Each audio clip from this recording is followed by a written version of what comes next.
Hi everyone, this is me Casac Benjali. ഒരിക്കൽ കൂടി പുതിയ വീഡിയോ വ്ലോഗിലേക്ക് സ്വാഗതം.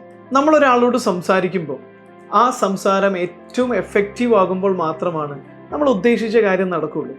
നിങ്ങളൊരു പൊളിറ്റിക്കൽ ലീഡർ ആണെങ്കിലും ഒരു ബിസിനസ്സുകാരനാണെങ്കിലും ഒരു ഓൺട്രപ്രണർ, ഒരു മാനേജർ, ആരുമാകട്ടെ, നമ്മൾ ഒരാളോട് സംസാരിക്കുമ്പോൾ നമ്മൾക്ക് അയാളെ കൺവിൻസ് ചെയ്യാനുള്ള കപ്പാസിറ്റി ഉണ്ടായിരിക്കണം. നമ്മളൊരു പ്രോഡക്റ്റ് സെയിൽസ്മാൻ ആണെങ്കിൽ അത് വിൽക്കാൻ പറ്റിയിരിക്കണം. നമ്മളുടെ മനസ്സിലുള്ള ആശയത്തെ അയാളുടെ ഉള്ളിലേക്ക് ഇംപ്രസ് ചെയ്യാനെല്ലാം കഴിയുമ്പോഴാണ് നമ്മൾ ആക്ച്വലി ആ കമ്മ്യൂണിക്കേഷൻ സക്സസ്ഫുൾ ആകുന്നത്.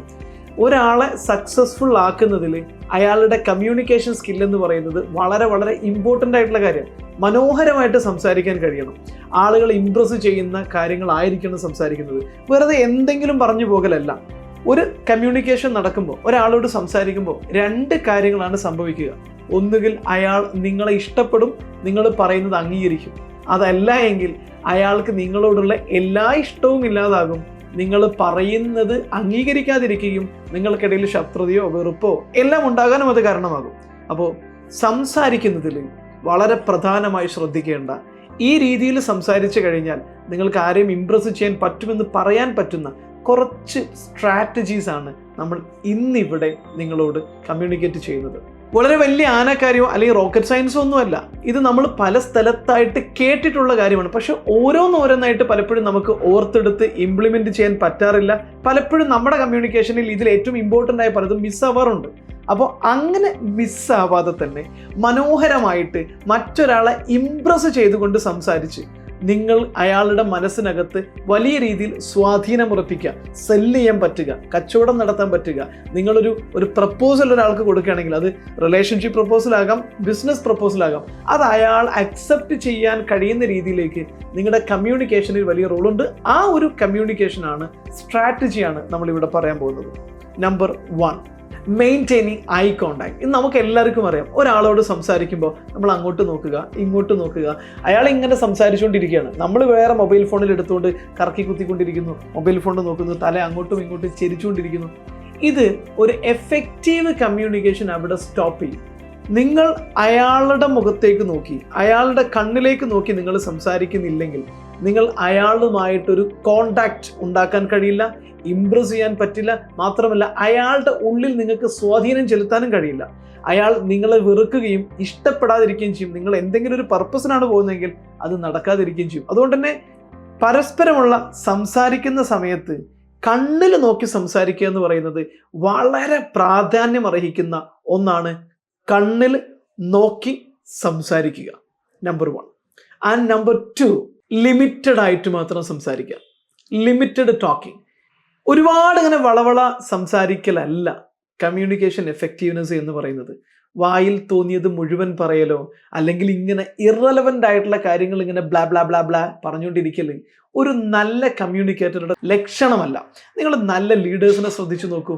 ലോകത്ത് വലിയ ഇൻഫ്ലുവൻസ് ഉണ്ടാക്കിയുള്ള ബിസിനസ് ലീഡേഴ്സ്, പൊളിറ്റിക്കൽ ലീഡേഴ്സ് എല്ലാവരെയും ശ്രദ്ധിച്ചു നോക്ക്. ഇവർ ഒരുപാടങ്ങ് സംസാരിക്കുന്ന ആളുകളൊന്നും ആയിരിക്കില്ല, കുറച്ചേ സംസാരിക്കുള്ളൂ. പക്ഷെ അത് ആവശ്യമുള്ളത് മാത്രമായിരിക്കും.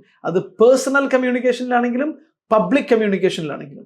സോ അതുകൊണ്ട് തന്നെ നിങ്ങൾ സംസാരിക്കാൻ ഇഷ്ടപ്പെടുന്ന, നിങ്ങളുടെ സംസാരം മറ്റൊരാൾക്ക് ഇഷ്ടപ്പെടണമെന്ന് നിങ്ങൾ ആഗ്രഹിക്കുന്നുവെങ്കിൽ നിങ്ങൾ ശീലിക്കേണ്ട ഒരു ശീലമാണ് ആവശ്യമുള്ളത്. ഇവിടെ ഞാനിപ്പോൾ ഇതെന്തിനു പറയണം, ഈ സംസാരിക്കുന്നത് റെലവൻ്റ് ആണോ? മിണ്ടാതിരിക്കുന്നതാണ് ചില സമയത്ത് ആവശ്യമില്ലാത്തത് സംസാരിക്കുന്നതിനേക്കാളും നല്ലത് മിണ്ടാതെ പുഞ്ചിരിച്ചുകൊണ്ട് അത് കേട്ടിരിക്കലാണ്.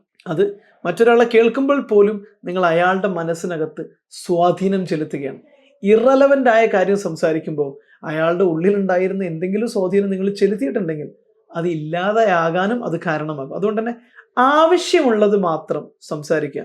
ആ ഡിസ്കഷനിൽ, ആ പോയിന്റിൽ ആവശ്യമില്ല എന്ന് തോന്നുന്ന ഒരു വാക്ക് പോലും നിങ്ങൾ സംസാരിക്കാതിരിക്കും. ഞാനിതിവിടെ എന്തിനു പറയുന്നു, ഇതിപ്പോൾ ഇവിടെ പറയേണ്ട കാര്യമുണ്ടോ എന്ന് ആലോചിച്ചതിന് ശേഷം മാത്രം ഓരോ വാക്കും പറയാൻ നിങ്ങൾ പറ്റിക്കഴിഞ്ഞാൽ കുറച്ചു കാലം അതൊരു ബുദ്ധിമുട്ടുണ്ടാകും. പിന്നെ അതൊരു ശീലമായി കഴിഞ്ഞാൽ നിങ്ങളൊരു ഇൻഫ്ലുവൻഷ്യൽ കമ്മ്യൂണിക്കേറ്റർ ആയിട്ട് മാറും. And number 3, focus on the speaker. നമ്മൾ നേരത്തെ പറഞ്ഞു അയാളുടെ കണ്ണിലേക്ക് നോക്കുക എന്നുള്ളത്. ഇവിടെ നമ്മൾ സ്പീക്കർ, ആരാണോ സംസാരിക്കുന്നത് അയാളുടെ ആക്ഷൻ, അയാൾ പറയുന്നത് ഇത് ഇങ്ങോട്ട് നോക്കൂ എന്ന് പറയുമ്പോൾ, അല്ലെങ്കിൽ ഈ ഒരു മാത്തമാറ്റിക്സ് നോക്കൂ, ഈ കണക്ക് നോക്കൂ, ഇത് കണ്ടില്ലേ നിങ്ങൾ എന്ന് പറഞ്ഞുകൊണ്ട് അയാളെ എന്തെങ്കിലും എക്സാമ്പിൾ കാണിക്കുമ്പോൾ അല്ലെങ്കിൽ അയാൾ എന്തെങ്കിലും കാണിച്ചുകൊണ്ടിരിക്കുമ്പോൾ അയാൾ എന്തിലേക്കാണോ നമ്മൾ അറ്റൻഷൻ പിടിച്ചു വലിക്കുന്നത് അതിലേക്ക് ഫോക്കസ് ചെയ്ത് ആ കാര്യത്തിലേക്ക് നമ്മൾ ഒന്നുകൂടെ സൂക്ഷ്മമായിട്ട് അതിൽ ഇൻവോൾവ് ചെയ്യുക എന്ന് പറയുന്നത് തീർച്ചയായിട്ടും നല്ല ഒരു കമ്മ്യൂണിക്കേറ്ററുടെ ലക്ഷണമാണ്. അയാളെയാണ് നമ്മൾ ഇൻഫ്ലുവൻസ് ചെയ്യേണ്ടത് ഓഫ് കോഴ്സ്. അതുകൊണ്ട് തന്നെ അയാളുടെ ആക്ഷൻ, അയാളുടെ ഉത്തരത്തിലേക്ക്, അയാളുടെ ഒരു കാര്യം പറയാണ്, ആ ഉത്തരം പറയുന്നതിലേക്ക് നമ്മളൊരു ചോദ്യം ചോദിച്ചിരിക്കുന്നു, അയാൾ പറയുമ്പോൾ അത് ശ്രദ്ധിക്കുക, അയാളിലേക്ക് ഫോക്കസ് നമ്മളിത് കൊണ്ടുപോകുക. That is number 3. And number 4, asking questions. ഒരു യഥാർത്ഥ കമ്മ്യൂണിക്കേറ്റർ അല്ലെങ്കിൽ നിങ്ങളൊരു സെയിൽസ്മാൻ ആവട്ടെ, ഒരു പ്രപ്പോസൽ അല്ലെങ്കിൽ മീറ്റിംഗ്, ഡിസ്കഷൻ എന്തുമാകട്ടെ, നമ്മൾ അയാളിൽ ഇൻഫ്ലുവൻസ് ചെയ്യേണ്ട രീതി എന്ന് പറയുന്നത് നമ്മൾ കുറച്ച് മാത്രം സംസാരിക്കുമ്പോഴാണ്. അയാൾ പറയണേ ഞാൻ എൻ്റെ സ്വഭാവത്തെക്കുറിച്ച് പറഞ്ഞു തന്നില്ല, നിക്ക് ഞാൻ എൻ്റെ സ്വഭാവത്തെക്കുറിച്ച് ആദ്യം പറയട്ടെ. ഞാൻ രാവിലെ നടക്കാൻ പോകാറുണ്ട്. ആണോ? നിക്ക് ഞാനും നടക്കാൻ പോകാറുണ്ട് എന്നിട്ട് പറഞ്ഞിട്ട് നമ്മളെക്കുറിച്ച് അങ്ങ് 4-5 മണിക്കൂർ അങ്ങ് വളവളാ പറഞ്ഞുകൊണ്ടിരിക്കുക. അതല്ല, അയാൾ പറയണം ഞാൻ രാവിലെ എന്താണ് ഹെൽത്ത് ഹാബിറ്റ് എന്ന് ചോദിച്ചപ്പോൾ പറഞ്ഞു ഞാൻ രാവിലെ നടക്കാൻ പോകാറുണ്ട്. ഞാൻ രാവിലെ 6 മണിക്ക് എഴുന്നേറ്റിട്ട് ഞങ്ങളുടെ വീടിനോട് ചേർന്നിട്ടുള്ള ചെറിയൊരു നടക്കാൻ പറ്റുന്നൊരു പാർക്ക് പോലെയുള്ള ഏരിയ ഉണ്ട്, അവിടേക്കാണ് നടക്കാൻ പോവുക. അപ്പോൾ നമ്മൾ അതിനെ എൻകറേജ് ചെയ്യുന്ന രീതിയിൽ ആ കാര്യം നമുക്ക് ചിലപ്പോൾ റെലവൻ്റ് ആയതുകൊണ്ടാണല്ലോ നമ്മൾ ചോദിച്ചിട്ടുണ്ടാവുക. അപ്പോൾ അതിന് നമ്മളൊരു ഹെൽത്ത് ട്രെയിനർ ആയിരിക്കാം ചിലപ്പോൾ. അപ്പോൾ നമുക്ക് അയാളുടെ റൂട്ടീൻ അറിഞ്ഞു കഴിഞ്ഞാൽ നമ്മുടെ ട്രെയിനിങ് പ്രോഡക്റ്റ് വിൽക്കാൻ പറ്റും. അല്ലെങ്കിൽ നമ്മൾ അതുമായി ബന്ധപ്പെട്ട എന്തെങ്കിലും കാര്യമാണ് നമ്മൾ നടത്തുന്നത് വിചാരിക്കുക. അപ്പോൾ നമ്മൾ അയാളോട് ചോദിക്കാം എത്ര മണിക്കൂറാണ് നടക്കാറുള്ളത്? നടക്കൽ മാത്രമേ ഉള്ളൂ, വേറെ എന്തെങ്കിലും ആക്ടിവിറ്റി ഉണ്ടോ? ശരിക്കും നിങ്ങളുടെ ബോഡിയുടെ വെയിറ്റും നിങ്ങളിപ്പോൾ ചെയ്യുന്ന കലോറി ബേണിങ്ങിന് വേണ്ടി ഉപയോഗിക്കുന്ന നടത്തും നിങ്ങൾ ഉദ്ദേശിക്കുന്ന ലക്ഷ്യത്തിലെത്താൻ സഹായകരമാണോ? തുടങ്ങി അയാളുടെ കമ്മ്യൂണിക്കേഷൻ എന്താണോ ആ കമ്മ്യൂണിക്കേഷനിൽ റെലവൻ്റ് ആയ, നമ്മൾ ആ കമ്മ്യൂണിക്കേഷനിൽ എൻഗേജ് ചെയ്യുന്നു എന്ന് വിചാരിക്കുന്ന അല്ലെങ്കിൽ അത് കരുതാൻ പറ്റുന്ന ചോദ്യങ്ങൾ അയാളോട് വളരെ മനോഹരമായിട്ട് ചോദിക്കുക. അത് ഒരു കമ്മ്യൂണിക്കേഷൻ എഫക്റ്റീവ്നെസ്സിൻ്റെ ഏറ്റവും ഇമ്പോർട്ടൻ്റ് ആയി ഘടകം. അത് എല്ലായിടത്തും കേട്ടോ, റിലേഷൻഷിപ്പിലാണെങ്കിലും സെയിൽസിലാണെങ്കിലും എല്ലാം ഇത് വളരെ വളരെ ഇമ്പോർട്ടൻ്റ് ആയിട്ടുള്ള ഒരു പോയിന്റ് തന്നെയാണ്. Number 4, asking question. Number 5, managing your own emotions. അതെ, നമ്മളൊരു കമ്മ്യൂണിക്കേഷന് പോയിരിക്കാം. നമുക്ക് ആ കമ്മ്യൂണിക്കേഷൻ അല്ലെങ്കിൽ ഒരാളുമായിട്ട് സംസാരിക്കാൻ പോയിരിക്കാം. നമുക്ക് അതിനകത്ത് പല പർപ്പസ് ഉണ്ടാകും. നമ്മൾ പല കാര്യത്തിനായിരിക്കും പോയിട്ടുണ്ടാകുക. സ്വാഭാവികമായിട്ടും അയാൾ നമ്മളെ സന്തോഷിപ്പിക്കുന്ന കാര്യം മാത്രമായിരിക്കില്ല പറഞ്ഞുകൊണ്ടിരിക്കുക. അയാൾക്ക് ഡിഫറെൻറ്റ് പൊളിറ്റിക്കൽ വ്യൂ ആയിരിക്കാം, അയാൾക്ക് ഡിഫറെൻറ്റ് റിലീജിയസ് വ്യൂ ആയിരിക്കാം, നമ്മളിൽ നിന്ന് എക്സ്ട്രീമായിട്ട് ഡിഫറെൻ്റ് ആയി നിൽക്കുന്ന ഐഡിയോളജി ആയിരിക്കും അയാൾ വിശ്വസിക്കുന്നത്. അയാൾ അതിൻ്റെ മഹത്വങ്ങൾ ഇങ്ങനെ പറയുന്നുണ്ടാവും. അത് കേട്ടിട്ടും നമുക്കിങ്ങനെ ദേഷ്യം പിടിച്ച് വരുന്നുണ്ടാവും.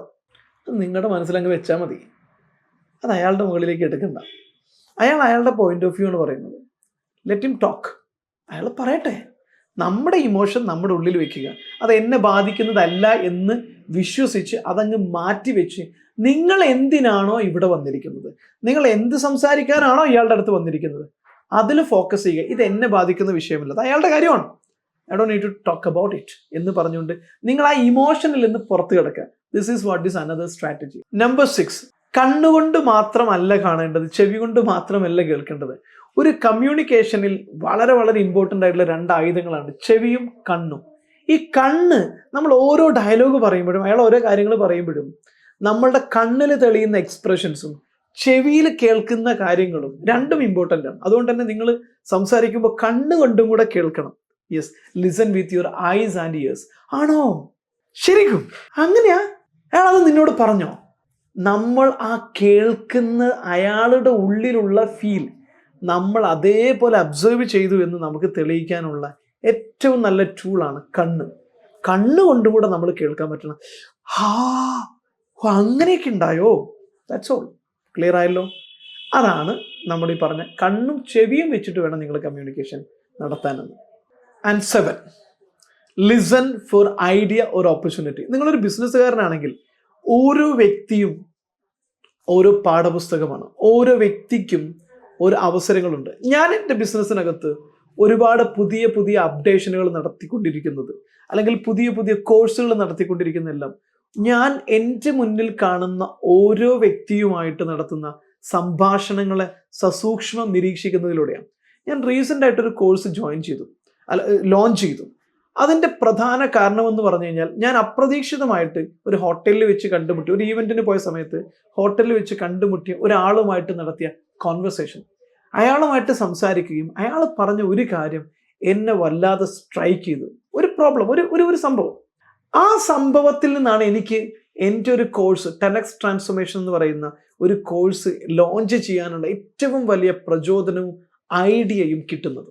നമ്മൾ എന്താണ് ചെയ്യുന്നത് എന്നല്ല, പക്ഷെ ഓരോന്നും നമ്മൾ കൃത്യമായിട്ട് ഒബ്സർവ് ചെയ്യുകയും അയാളുടെ കമ്മ്യൂണിക്കേഷനെ നമ്മൾ നന്നായിട്ട് ഒബ്സർവ് ചെയ്ത് കഴിഞ്ഞാൽ നമുക്ക് ബെനിഫിഷ്യൽ ആകുന്ന എന്തെങ്കിലുമൊക്കെ എല്ലായിടത്തും ഉണ്ടാകും. കാരണം ഓരോ മനുഷ്യരും ഓരോ പാഠപുസ്തകങ്ങളാണ് എന്ന ബോധ്യത്തോടു കൂടി മനസ്സ് തുറന്നു വെച്ചിരിക്കുക. നിങ്ങൾക്ക് ആവശ്യമുള്ള എന്തെങ്കിലും ഓപ്പർച്യൂണിറ്റി ചിലപ്പോൾ വീണ് കിട്ടും പെറുക്കിയെടുക്കാൻ വേണ്ടിയിട്ട്. And number 8, confirm your understanding. അയാളൊരു കാര്യം വളരെ ക്ലിയർ ആയിട്ട് ഇങ്ങനെ നമ്മളെ പഠിപ്പിക്കാൻ ശ്രമിച്ചുകൊണ്ടിരിക്കുകയാണ്. നമുക്കത് ക്ലിയർ ആയി, മനസ്സിലായി. അപ്പോൾ നിങ്ങളുടെ ബോഡി എക്സ്പ്രഷനിലും മറ്റു കാര്യങ്ങളും എനിക്ക് ക്ലിയർ ആയത്, ആ സംഭവം ക്ലിയർ ആയി, ഇതിങ്ങനെയല്ലേ, ഇതിങ്ങനെ പോയിട്ട് ഇങ്ങനെ വരുമ്പോഴാണ് ഇത് എഫക്റ്റീവ് ആകുന്നത്. യെസ്, അത് അയാൾക്ക് നൽകുന്നൊരു കോൺഫിഡൻസ് വളരെ വലുതായിരിക്കും. കാരണം അയാൾ നമ്മളൊരു കാര്യം പറഞ്ഞ് പഠിപ്പിക്കാൻ ശ്രമിക്കുന്നു, നമ്മളത് മനസ്സിലാക്കുന്നു. നമ്മൾ മനസ്സിലായത് അയാളോട് ഇങ്ങനെയാണ് ഞാൻ മനസ്സിലാക്കിയിരിക്കുന്നത് എന്ന് പറയുമ്പോൾ അതേ രീതിയിലാണെങ്കിൽ അയാൾക്ക് വലിയ കോൺഫിഡൻസ് ഉണ്ടാവും. ഇനി അഥവാ ആ രീതിയിൽ അല്ലെങ്കിൽ പോലെ അയാൾ പറയും അതിൽ ചെറിയൊരു തെറ്റുണ്ട് എന്ന് പറഞ്ഞ് നമ്മളെ തിരുത്തും. പക്ഷെ നമ്മളിത് പറയുമ്പോൾ അയാളുടെ കോൺവെർസേഷന് നമ്മൾ ഇൻവോൾവ് ആണെന്നുള്ളൊരു ഫീൽ അയാളിൽ ഉണ്ടാക്കുകയും ആ കോൺവെർസേഷൻ ഹൈലി എഫക്റ്റീവ് ആകുകയും ചെയ്യും. And number 9, give non verbal messages. ഒരു കമ്മ്യൂണിക്കേഷനിൽ വളരെ പ്രധാനമാണ് സംസാരിക്കുന്നത് മാത്രമല്ല, അയാൾ ഇങ്ങനെ സംസാരിച്ചുകൊണ്ടിരിക്കുകയാണ് നമ്മുടെ അടുത്ത്. അപ്പം നമ്മൾ പറയും എന്നിട്ട് ഇത് സംസാരിക്കുകയല്ല, പക്ഷേ ഞാൻ കൂടെയുണ്ട്, നീ മുന്നോട്ട് പോകൂ, ഞാൻ കൂടെയുണ്ട്, നിന്റെ കൂടെ തന്നെ ഞാനുണ്ട്, എനിക്ക് നിന്റെ സംസാരം ഇൻട്രസ്റ്റിംഗ് ആയിട്ട് തോന്നുന്നുണ്ട്, ഞാൻ കൂടെ തന്നെ ഉണ്ട്. യെസ്, അയാൾ പറയുന്ന ആ ഒരു ഇമോഷൻ എന്താണോ, അല്ലെങ്കിൽ പറയുന്ന വേർഡ് എന്താണോ, വാക്കുകൾ എന്താണോ, അതിനനുസരിച്ച് നമ്മൾ നോഡ് ചെയ്യുക, തലകുലിക്കുക, അതുപോലെ തന്നെ മൂളുക, പുഞ്ചിരിക്കുക, ഇതെല്ലാം, അല്ലെങ്കിൽ ആ എക്സ്പ്രഷൻ മുഖത്ത് പതുക്കെ പതുക്കെ കൊണ്ടുവരിക, ഇതെല്ലാം ആ കമ്മ്യൂണിക്കേഷനെ കൂടുതൽ എഫക്റ്റീവ് ആകാനും ലൈവ് ആക്കാനും നമ്മുടെ കമ്മ്യൂണിക്കേഷനിലൂടെ അയാളുടെ ഉള്ളിലേക്ക് നമുക്കൊരു ഇൻഫ്ലുവൻസ് ക്രിയേറ്റ് ചെയ്യാനും സാധിക്കുന്നതാണ്. ഇനി ഏറ്റവും ഇമ്പോർട്ടൻ്റ് ആയിട്ടുള്ള കാര്യം 10, അവോയ്ഡ് എ ഡിസ്ട്രാക്ഷൻ. ഒരു കമ്മ്യൂണിക്കേഷനിൽ പല രീതിയിലുള്ള ഡിസ്ട്രാക്ഷൻസ് ഉണ്ടാവും. അത് ഫോൺ കോൾ വരലാവാം. നിങ്ങൾ ഫോൺ കോൾ വളരെ സീരിയസ് ആയിട്ടുള്ള ഒരു ബിസിനസ് മീറ്റിങ്ങിലാണ് നിങ്ങൾ ഇരിക്കുന്നതെങ്കിൽ നിങ്ങൾ നിങ്ങളുടെ വൈഫുമായിട്ടൊരു സീരിയസ് ആയിട്ടുള്ള കോൺവെർസേഷനില്ല, ഒരു വലിയ പ്രശ്നം നിങ്ങൾ പറഞ്ഞിരിക്കണം. അല്ലെങ്കിൽ വീക്കിലി എങ്കിലും ഒരു 1-2 മണിക്കൂർ നിങ്ങളുടെ വൈഫിന് വേണ്ടി നിങ്ങൾ മാത്രം സമയം കൊടുക്കേണ്ടതാണ്. ആ സമയത്ത് ആ ഒരു കമ്മ്യൂണിക്കേഷൻ ഡിസ്ട്രാക്ട് ചെയ്യുന്ന എന്ത് ഘടകങ്ങളാണ്, സുഹൃത്തിൻ്റെ ഫോൺ കോൾ ആകാം, മറ്റെന്ത് ബിസിനസ് റിലേറ്റഡ് ഫോൺ കോൾ ആകാം, അല്ലെങ്കിൽ വേറെ എന്തുമാകാം, അത് കംപ്ലീറ്റ് മാറ്റിവെച്ച് നിങ്ങൾ ആ കമ്മ്യൂണിക്കേഷന് വേണ്ടി, കോൺവെർസേഷന് വേണ്ടി മാത്രമായിട്ട് തയ്യാറായിട്ടിരിക്കുക. ഇനി അതിൻ്റെ ഇടയിൽ ഫോൺ എടുത്ത് നോക്കുക, അതിനിടയിൽ TV കണ്ടുകൊണ്ടിരിക്കുക, പറയുമെന്ന് പറഞ്ഞ് ചാനൽ മാറ്റിക്കൊണ്ടിരിക്കുക, ഇതെല്ലാം അയാളിൽ നിങ്ങൾക്കുള്ള സ്വാധീനം നഷ്ടപ്പെടുത്താനും നിങ്ങളിൽ ഒരു വെറുപ്പ് സൃഷ്ടിക്കാനും അത് കാരണമാകും. സോ ഇത്രയും കാര്യങ്ങൾ നിങ്ങൾ ഫോക്കസ് ചെയ്ത് കഴിഞ്ഞാൽ ഏത് കമ്മ്യൂണിക്കേഷനും ഏറ്റവും എഫക്റ്റീവായി മനോഹരമായി മറ്റൊരാളുടെ മനസ്സിനകത്ത് സ്വാധീനം പിടിച്ചു പറ്റാൻ കഴിയുന്ന ഒരു സൂപ്പർ ആയിട്ടുള്ള ഒരു കമ്മ്യൂണിക്കേറ്റർ, ഇൻഫ്ലുവൻഷ്യൽ ലീഡറായിട്ട് നിങ്ങൾക്ക് മാറാൻ പറ്റും. Wish you all the best. Communication മനോഹരമാക്കാനും അതുപോലെ തന്നെ സ്റ്റേജിൽ കയറി പ്രസംഗിക്കാനൊക്കെ പേടിയുള്ള ഒരാളാണെങ്കിൽ തീർച്ചയായിട്ടും ബിസിനസ്സുകാർക്കും അല്ലാത്തവർക്കൊക്കെ വേണ്ടിയിട്ടുള്ള കേരളത്തിലെ നമ്പർ 1 പ്രസംഗ പരിശീലനം നടത്തുന്ന ബെഞ്ചാലി അക്കാഡമിയാണ് കേട്ടോ. 2500ഓളം ആളുകൾ ഓൺലൈനിലൂടെ നിലവിൽ പ്രസംഗം പഠിപ്പിച്ച് കഴിഞ്ഞിട്ടുണ്ട്. പേടി മാറ്റുക എന്നത് മാത്രമല്ല ഈ കോഴ്സിൻ്റെ പ്രത്യേകത. ഈ കോഴ്സ് പ്രധാനമായിട്ടും ശ്രദ്ധിക്കുന്നത് പേടി 100% മാറ്റും, അതോടൊപ്പം ഒഴുക്കോടെ സംസാരിക്കുക. പല ആളുകളുടെയും പ്രശ്നമാണ് സ്റ്റേജിന് മുന്നിൽ കയറി നിന്ന് കഴിഞ്ഞാൽ മൈൻഡ് ബ്ലാങ്ക് ആവുക. അതില്ലാതെയാക്കി ഒഴുക്കോടെ സംസാരിക്കാൻ പരിശീലിപ്പിക്കും. മണിക്കൂറുകളോളം പുതിയ പുതിയ വാക്കുകൾ നാവിൻ തുമ്പിൽ ഇങ്ങനെ തത്തിക്കളിത്തക്ക രീതിയിൽ നിങ്ങളുടെ വാക്കുകളെ മനോഹരമാക്കിയിട്ട് ഡെലിവർ ചെയ്യാൻ പഠിപ്പിക്കുക. പിന്നെ ബോഡി ലാംഗ്വേജ്, എങ്ങനെയാണ് സംസാരിക്കേണ്ടത്, സ്വാഗതം, ആശംസ, അധ്യക്ഷ പ്രസംഗം തുടങ്ങിയ കാര്യങ്ങളെല്ലാം നിങ്ങൾ പറയാൻ കൃത്യമായിട്ട് പരിശീലിപ്പിക്കുന്ന ഒരു കോഴ്സാണ് ബെഞ്ചാലി അക്കാഡമിയുടെ കേരളത്തിലെ നമ്പർ 1 പ്രസംഗ പരിശീലനമായിട്ടുള്ള സ്പീക്ക് ടു.